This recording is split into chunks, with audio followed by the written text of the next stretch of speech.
Suara Gerasi FM, The Sound of Life, berkat Tuhan adalah berkat yang kekal. Shalom, selamat siang untuk kaula muda Gracia, dimanapun kalian berada siang hari ini. Senang sekali saya Rinto bisa kembali menjumpai kalian siang hari ini di program yang Fresh, edisi hari Sabtu tanggal 28 Februari 2026. Kembali siang hari ini kita akan sama-sama mendengarkan renungan firman Tuhan, dan nanti renungan firman Tuhan akan disampaikan oleh Kaila yang saat ini sudah hadir di studio Suara Gerasi FM. Kaila, apa kabar? Baik. Sehat? Sehat. Iya, lagi sibuk ya sekarang ya? Iya. Oke, hari ini kita mau bahas apa nih? Jadi hari ini kita mau bahas tentang privilege kita sebagai anak Tuhan sih. Privilege sebagai anak Tuhan ya. Oke, ini adalah sesuatu hal yang memang harus dipahami juga untuk kita semua. Jangan sampai kita sebagai anak-anak Tuhan tidak memahami bahwa setiap kita sebagai anak Tuhan ini memiliki sebuah privilege dalam kehidupan ini. Tapi sebelumnya Kaila boleh berdoa buat kita semua. Tuhan, terima kasih Tuhan atas kesempatan hari ini yang sedang Kau berikan juga Tuhan. Tuhan, sebentar lagi Tuhan kami mendengarkan apa yang menjadi isi hati-Mu Tuhan. Biar kita juga bisa mengerti Tuhan, dan biar semua yang kita bicarakan, biar semuanya sesuai dengan yang Kau mau Tuhan. Amin. Dan biar bisa menyampaikan semua firman-Mu dengan baik Tuhan. Amin. Dan bisa mengerti apa yang menjadi isi hati-Mu, dan bisa mengutarakan kepada semuanya biar bisa menjadi rema bagi hidup kita semua juga Tuhan. Di dalam nama Tuhan Yesus, haleluya. Amin. Amin. Silakan Kaila. Jadi pertama, privilege itu aku ambil di Matius 17 ayat 24 sampai 27, tapi ini aku bacain dari The Message. Matthew 17, 24 until 27, The Message. 24-nya, when they arrived at Capernaum, the tax man came to Peter and asked, "Does your teacher pay taxes?" Peter said, "Of course." But as soon as they were in the house, Jesus confronted him. "Simon, what do you think? When a king levies taxes, who pays? His children or his subjects?" He answered, "His subjects." Jesus said, "Then the children get off free, right? But so we don't upset them needlessly. Go down to the lake, cast a hook, and pull in the first fish that bites. Open its mouth, and you'll find a coin. Take it and give it to the taxman. It will be enough for both of us." Jadi di sini itu kan mereka lagi di bait Allah ceritanya. Tuhan itu kan anaknya Allah, jadi dia tuh bilang, kalau yang sering orang bahas itu, jadi intinya tuh mereka lagi di Kapernaum, terus ada orang yang kayak bea cukai ya kalau misalnya sekarang. Jadi tax collector gitu. Nah, terus Tuhan tuh bilang ke Petrus kayak, Simon, what do you think? When a king levies taxes, who pays his children or his subject? Jadi dia di situ tuh cuma ngasih perumpamaan aja gitu, kayak kalau misal nih ada raja gitu, dia itu kalau buat tax ya, buat apa namanya, pajak, bayar pajak, itu tuh kalau anaknya raja bayar enggak, atau cuman rakyat-rakyatnya doang. Dan di sini bilang ya si Petrus Petrus berarti bilang ya rakyat-rakyat, anak nggak usah bayar. Terus di situ kan bait Allah itu kan berarti sebuah kayak rumahnya Allah. Tuhan itu anak Allah, jadi dia bilang, then the children get off free, right? Jadi anak-anak itu nggak usah membayar kan. Jadi di sini Tuhan tuh bilang kayak kalau yang buat universal aja ya, orang-orang tuh biasanya ngira kalau ayat ini Tuhan itu lagi ngasih tahu kalau aslinya kita sebagai dia sebagai anak Allah itu kan harusnya nggak usah membayar pajak buat itu, karena emang punya privilege, punya jadi anak kan. Tapi di sini Tuhan juga bilang, but so we don't upset them needlessly. Go down to the lake, cast a hook, and pull in the first fish that bites. Open its mouth, and you'll find a coin. Take it and give it to the taxman. It will be enough for both of us. Jadi di sini Tuhan tuh bukan cuma bilang kalau aku anak tunggalnya Tuhan sehingga kayak aku nggak usah bayar, tapi dia juga buat kita semua gitu sebagai anak Tuhan. Ya kita tuh aslinya nggak usah untuk, ya kalau dulu ya itu nggak usah membayar, tapi biar kita nggak jadi batu sandungan, jadi kita harus membayar. Di sini tuh Tuhan tuh suka untuk bersikap adil. Jadi Tuhan tuh nggak mau kita tuh buat jadi batu sandungan, jadi kayak orang-orang pada nyinyir gitu. Kok dia nggak bayar sih? Semena-mena ya. Semena-mena gitu. Aslinya ya kita ini aslinya membayar itu tuh biar kita nggak jadi batu sandungan. Kita sebagai anak Tuhan emang punya privilege. Kita itu mungkin ini sekarang aku lagi ngebahas tentang yang sisi lainnya gitu yang aku dapat. Kita sebagai anak Tuhan pasti dapat privilege. Kita pasti bakal diangkat ke surga kalau kita benar-benar milih untuk hidup jadi anak Tuhan. Ya. Bukan kayak orang dunia gitu. Pasti kita punya privilege lebih lah.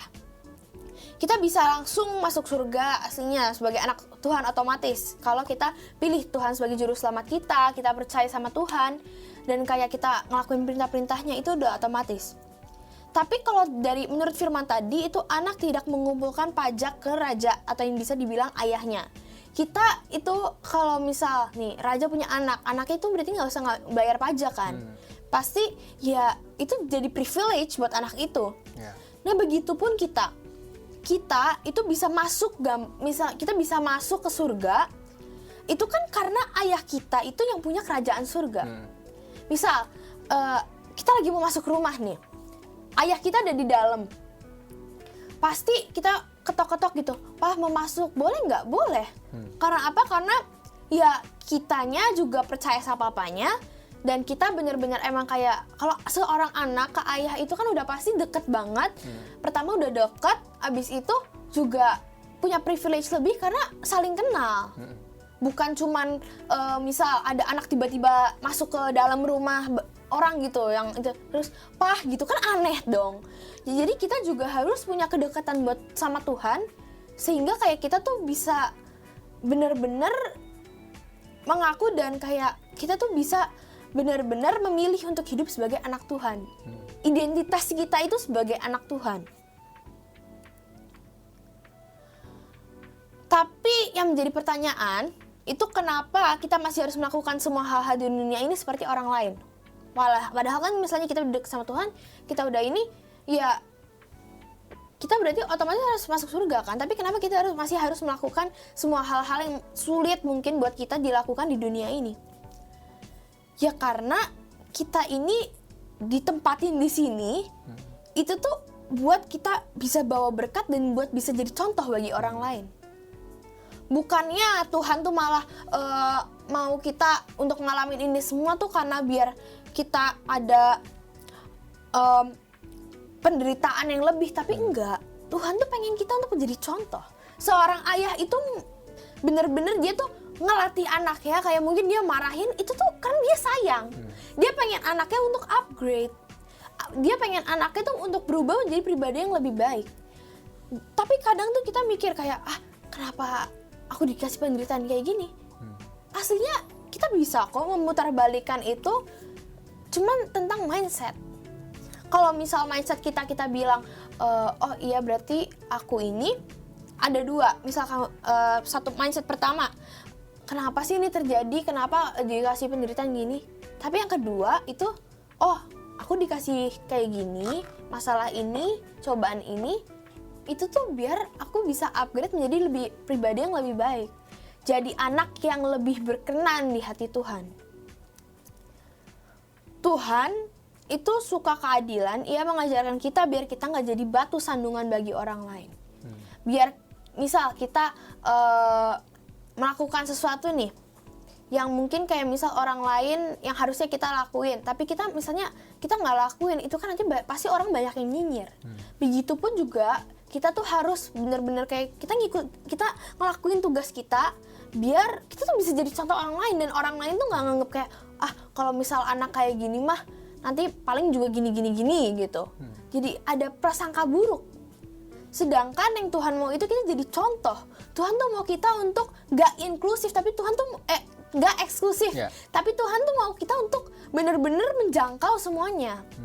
Jadi yang di sini tuh kita ditetapin di dunia ini, ya biar kita itu tuh istilahnya bisa membawa mereka semua ini yang mungkin terhilang tuh balik ke Tuhan.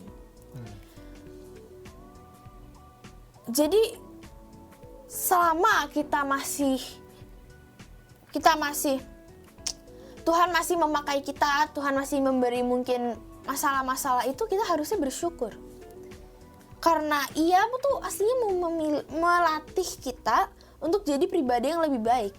Kita bersyukur karena Tuhan mengajar kita untuk dengan cara merasakan segala sesuatu yang terjadi. Terus karena ya Ia tuh emang pengen, dia tuh emang pengen kita tuh buat lebih upgrade, bukan buat biar kita jatuh, enggak. Tapi Tuhan tuh mau buat kita tuh biar kita tuh bisa jalan sama Tuhan dan kita bisa jadi anak Tuhan yang menuruti perintah-perintahnya. Gitu sih. Emang hari ini mungkin cukup singkat, cuman ya yang aku dapat gitu sih. Oke. Jadi teman-teman, ini yang harus kita pahami bahwa seperti yang tadi Kayla sampaikan,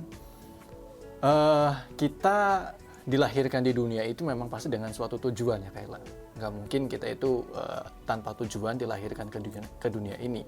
Dan kita harus pahami bahwa setiap kita ini adalah anak-anak Tuhan, manusia-manusia ilahi yang dilahirkan ke dunia untuk menjadi teladan dan menjadi contoh. Untuk apa? Untuk orang-orang yang mereka belum menerima Yesus sebagai Tuhan dan Juru Selamat.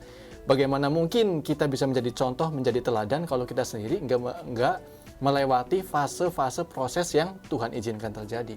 Karena walau bagaimanapun kita ini masih tetap daging ya. Kita ini masih tetap daging yang punya keinginan, yang masih punya kehendak, bahkan bisa mengikuti arus dunia. Karena anak-anak Tuhan pun ya banyak juga yang terbawa arus dunia gitu kan.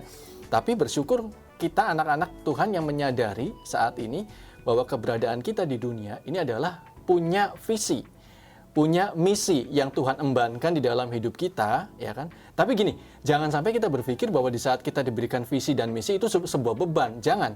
Tapi justru tadi seperti Kayla katakan, mindset kita ini harus diubah.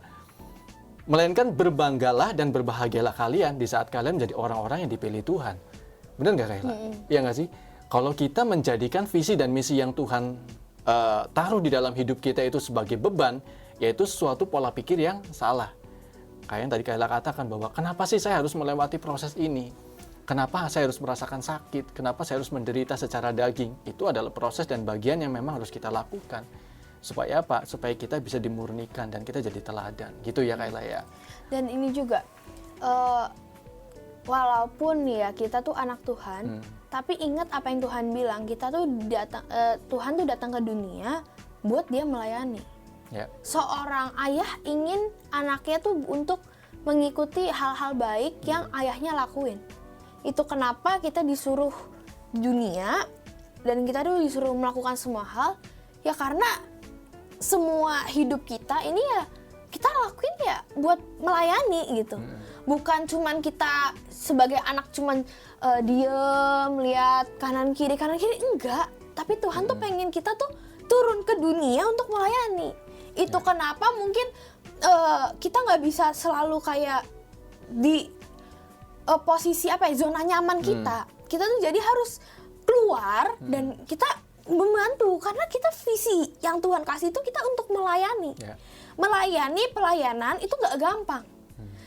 Semua butuh usaha. Usaha tuh nggak ada yang semuanya bakal berjalan dengan lancar. Terus pasti ada up and down. Pasti selalu ada up and down. Itu mengapa kita itu emang diciptakan untuk melayani, ya kita lakuin apa yang Tuhan ciptakan kita untuk kita lakuin. Ya. Gitu sih. Oke. Jadi memang kita harus paham lagi destiny kita ya, sebagai anak-anak Tuhan. Kita memang punya privilege, keselamatan itu sudah pasti kita terima. Tapi yang jadi bagian kita selama kita hidup di dunia ini, kita lakukan dengan baik dan benar. Jadi contoh, jadi teladan, supaya setiap orang yang belum mengenal Yesus, mereka melihat Yesus di dalam diri kita. Itulah fungsinya kita dilahirkan di dunia, gitu. Jadi, ayo fokuskan lagi visi hidup kalian, teman-teman, supaya jangan sampai kalian terombang-ambing dan mengikuti arus dunia, bahkan jadi serupa dengan dunia. Yang mengejar hal-hal yang fana, tapi fokus lagi bahwa kita dilahirkan untuk menjadi berkat dan menjadi terang, ya. Ada lagi Kayla? Udah. Mau nanya apa nggak? Mungkin. Saya rasa udah cukup ya. Teman-teman sudah cukup paham. siang hari ini, di mana kita memang punya privilege, tapi jangan sampai kita menyalahgunakan privilege yang Tuhan berikan kepada kita. Kayla boleh berdoa buat kita, silakan Kayla. Tuhan, terima kasih Tuhan atas kesempatan firman kali ini yang sudah Engkau berikan Tuhan. Iya Tuhan.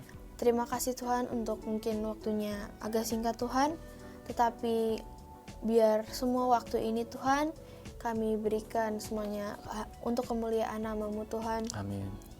Terima kasih Tuhan untuk kesempatan kali ini Tuhan, biar kita juga bisa mengerti dan kita bisa menerapkan semuanya dalam kehidupan kita. Amin. Dan biar kita juga bisa paham apa yang sudah Engkau sampaikan Tuhan. Ya, Dan biar kita juga bisa selalu mengingat Tuhan bahwa privilege yang kita dapat itu kita bukan hanya kita di zona nyaman, tapi biar kita bisa selalu gunakan itu sebagai pelayanan seperti ini saat Engkau ada di dunia Tuhan. Di dalam nama Tuhan Yesus, jadikan kami anak-anak-Mu yang berkenan kepadamu Tuhan. Amin Tuhan. Sebentar lagi kita akan berpisah Tuhan, Kau sertai kami Tuhan dimanapun kami berada Tuhan. Dan biar kita juga bisa melakukan segala sesuatu sesuai dengan yang Kau mau Tuhan. Di dalam nama Tuhan Yesus, haleluya. Amin. Jadi ingat teman-teman, melayani bukanlah suatu beban, melainkan sebuah kehormatan, ya. Kayla boleh informasikan buat ibadah Life God tanggal berapa ya? Tanggal 6 ya, Kayla ya? Iya. Tanggal 6 Maret ya? Iya. Oke. Belum ada ininya sih. Belum ada info Belum ya? ada Mungkin info, untuk jamnya? cuman ya jadi untuk minggu depan kalian bisa datang ke LG setiap hari Jumat ya. Jumat pukul 6 sore, pastikan kalian datangnya on time untuk kita bisa menyembah Tuhan lebih lagi dan biar kita juga bisa fellowship sama-sama gitu dengan youth. Tempatnya di upper room ya kalau sekarang? Di upper room, iya. Sekarang pindah ke upper room, Gedung Gracia. Oke. Jadi teman-teman yang belum berkomunitas, kalian atau gabut ya, nggak ada kegiatan di rumah, hari Jumat jam 6 sore, silakan bisa hadir untuk bergabung dengan Life God Youth Community. Oke, thank you banget Kayla hari ini sudah berbagi, mengingatkan kembali kita terhadap terkait dengan privilege yang kita miliki sebagai anak-anak Tuhan. Dan bulan depan kita ketemu lagi ya. Kayaknya di Sabtu pertama ya. Mungkin Iya. Sabtu depan ya. Thank you juga buat teman-teman semua yang sudah mendengarkan program ini. Buat kalian yang mau mendengarkan kembali apa yang tadi sudah disampaikan oleh Kayla, supaya materi hari ini benar-benar bisa meresap ya, masuk ke dalam diri kita, dalam hati kita, dan itu menjadi rema dalam kehidupan kita. Silakan bisa kunjungi YouTube channel Suara Gracia, kita akan hadirkan videonya di situ. Thank you buat semuanya, dan akhirnya saya Rinto yang bertugas, pamit undur diri. Selamat siang dan Tuhan memberkati.